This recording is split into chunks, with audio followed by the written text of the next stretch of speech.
Judiciary. Is this when we just hear staff ask questions of other staff and the members get dealt out of this whole hearing? And for the next 4 hours, you're going to try to overturn the result of an election with unelected people giving testimony? Gentlemen will suspend.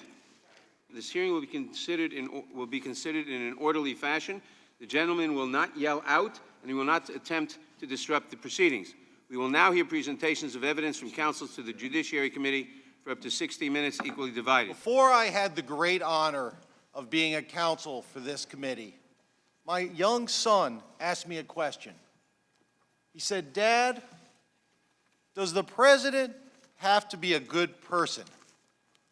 Like many questions by young children, it had a certain clarity, but it was hard to answer. I said, "Son, it is not a requirement that the president be a good person, but that is the hope. And it is not a requirement that the president be a good person. That is not why we are here today. That is not the issue. But the very document that created the awesome presidency and its powers that we have made clear it is a requirement that the president be a person who does not abuse his power.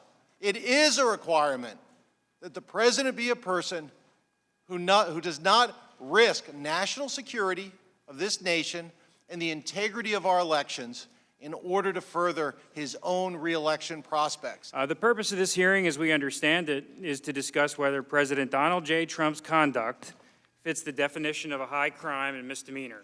It does not, such that the committee should consider articles of impeachment to remove the president from office, and it should not. This case, in many respects, comes down to 8 lines in a call transcript.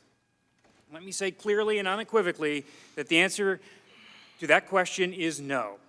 The record in the Democrats' impeachment inquiry does not show that President Trump abused the power of his office or obstructed Congress. To impeach a president who 63 million people voted for over 8 lines in a call transcript is baloney. Democrats seek to impeach President Trump not because they have evidence of high crimes or misdemeanors, but because they disagree with his policies. The economy is good, job creation is up, military is strong, our country is safe. And the Judiciary Committee has been relegated to this. Why? Because they have the means, they have the motive, and they have the opportunity.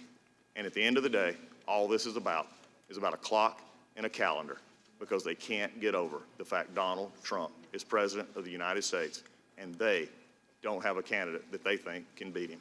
It's all political. And as we have talked about before, this is a show.